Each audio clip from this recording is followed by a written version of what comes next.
If you're trying to decode baby sleep while running on fumes and second-guessing everything, you are not alone. Let's talk about the biggest myths messing with parents' heads and what actually helps when it comes to sleep. I'm Dr. Mona, pediatrician and mom of two, and today I'm walking you through the biggest myths about infant sleep that are leaving parents overwhelmed, anxious, and wondering if they're doing something wrong.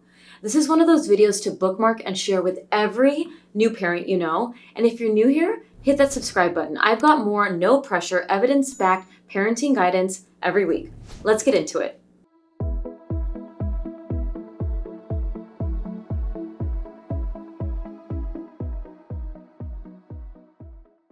Myth 1.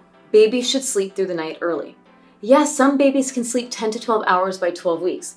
Are they unicorns? Maybe. But more often, those long stretches aren't just luck. They came from a mix of the baby's temperament and certain routines or strategies the parents are using, whether they realize it or not. But if your 3-month-old isn't sleeping through the night, it's not because you've done something wrong. It's because they're human, and the research backs that up. A 2010 study in pediatrics showed that by 6 months, only 57% of babies sleep 8-hour stretches. That means almost half of babies still wake up at night. This is biologically normal, especially for breastfed babies who often wake more frequently in the early months due to faster digestion, breast milk composition, and the need to feed more often to maintain supply. But here's what I want to be crystal clear about. Normal doesn't mean we just accept it without support. There's a big difference between developmentally appropriate and inevitable. There are ways to gently support longer stretches of sleep. Remember, hear this, longer, not necessarily sleeping the entire night. Build a consistent bedtime routine. Watch for sleepy and hunger cues and know the difference. Use flexible wake windows. Avoid overstimulation before naps and bedtime. These are the exact foundations I teach inside my newborn sleep workshop, tools that work with your baby's biology instead of against it, without harsh schedules or ignoring cries. Grab it in the caption below. So yes, some babies naturally sleep long stretches early, but many others can learn to with the right support. The goal isn't perfect sleep by a certain age. The goal is helping your baby and you rest better in a way that works for your family. Which leads me to another myth. Breastfed babies can't sleep long stretches. Let's talk about this because it's everywhere, especially in comparison culture. You've probably heard things like French babies sleep through the night by 6 weeks, or maybe you've read Bringing Up Bébé. These books make it sound like other parents are doing something fundamentally wrong, or that if your baby isn't sleeping 8-hour stretches by 2 months, you've missed your shot. But here's the truth. There's a lot of variation, but breastfed babies can absolutely sleep long stretches. But that depends on more than just feeding type.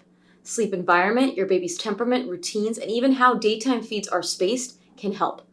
For example, one big difference is that many French parents, including those that breastfed, are taught la pause, or to pause before picking baby up.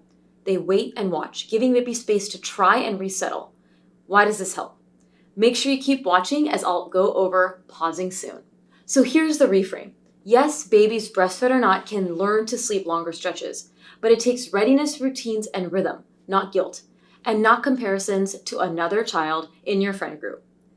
If you're nursing and worried you're doing something wrong because your baby still wakes, take that off your plate. There are ways to support longer stretches while still honoring physiology, and I walk you through that balance inside my newborn sleep workshop. If this is already easing some of your 3 a.m. worry spirals, go ahead and hit that subscribe button. I've got plenty more myth-busting, mindset-shifting, sleep sanity-saving content coming your way. The next myth, which drives me bonkers, babies can't self-settle. Some parents hear self-settle and picture leaving their baby alone to cry for hours. That's not what this means. Self-settling is a skill that babies are able to do. It doesn't mean your baby will suddenly fall asleep on their own without support. But many babies begin showing signs of self-settling as early as 6 to 8 weeks, and definitely by 3 to 4 months. It can look like turning their head back and forth, grabbing their ears, sucking their hands, whimpering or fussing briefly, staring off or zoning out. As a development-focused pediatrician, it was incredible watching both my kids self-settle, whether it was in my room in their bassinet or on a monitor in their crib. These are not signs that your baby is in distress or feeling abandoned. These are normal ways babies wind themselves down. Just like some adults rock their foot or adjust their pillow before sleep, babies do little self-regulation things as well.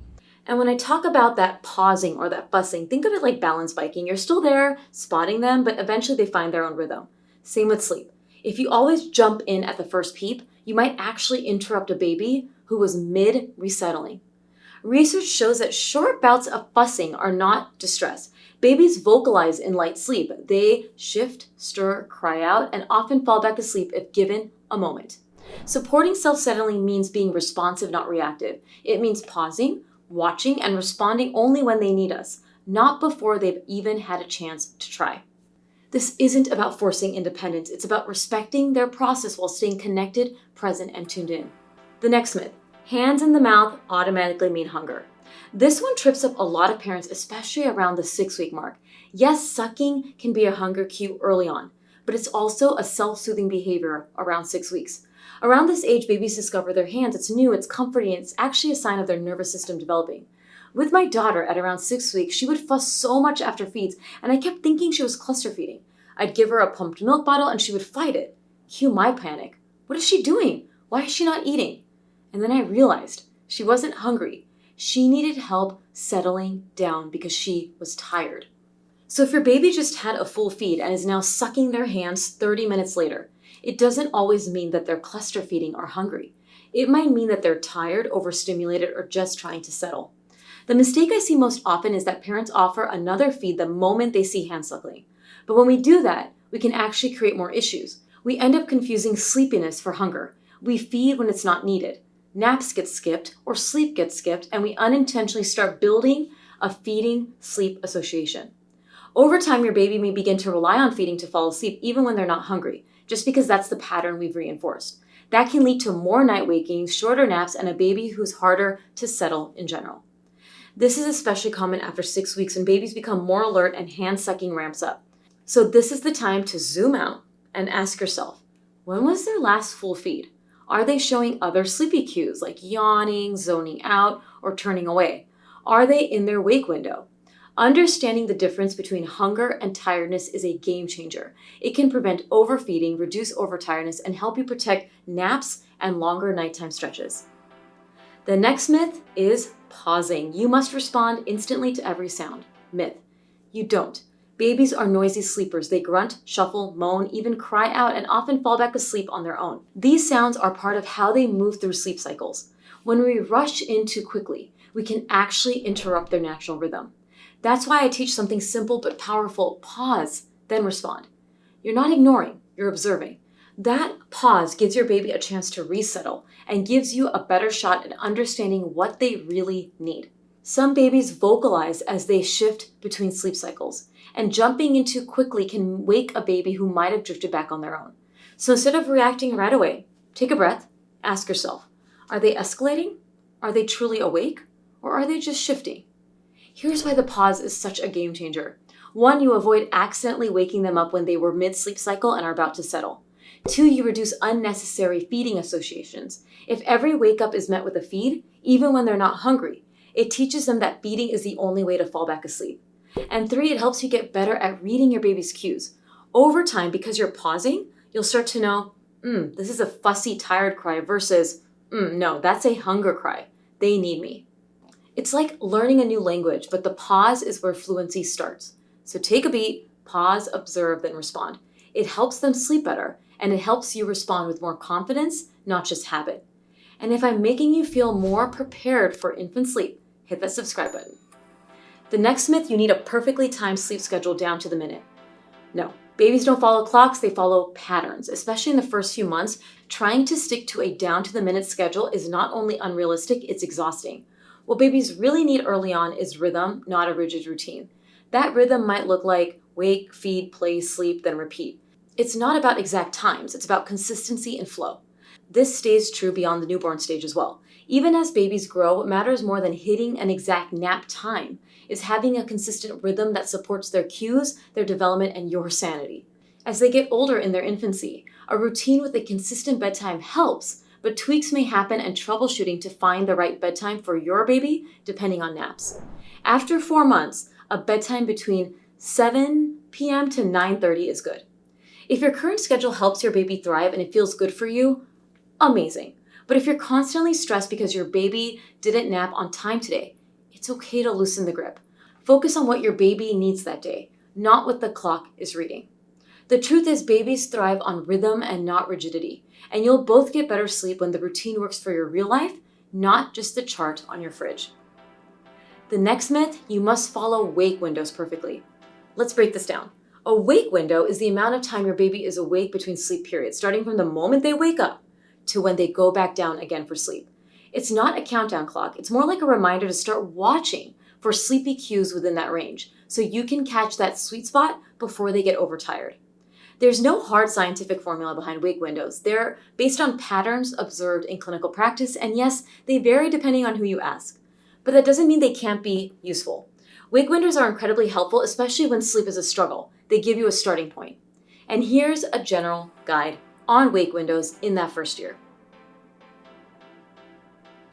But more important than the chart, your baby's cues. Grab my free PDF here on hunger and sleepy cues, which are so useful in that first month especially, so you can really learn your baby. Those will tell you more than the timer ever will.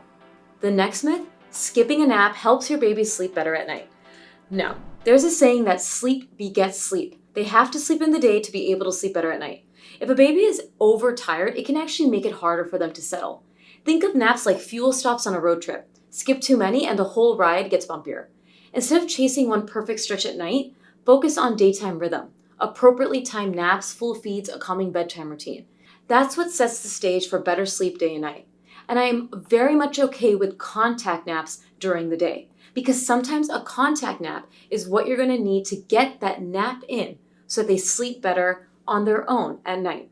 More about all of this, naps, nighttime sleeping, schedules, routine, and whether that's smart in my newborn sleep workshop.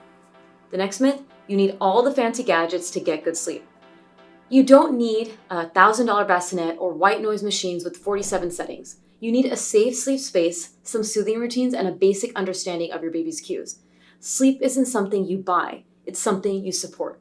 So instead of maxing out your registry, invest your energy in learning your baby's rhythms, building calming routines, and maybe on your registry, put adding help. Maybe it's paid help, maybe it's a nighttime doula or someone who's going to help with sleep. Because even with all the tips in the world, babies will not sleep through the night from day one. You will be sleep deprived, but I promise you it will get better. And maybe better than an expensive bassinet is something that can support you while you get through those early phases.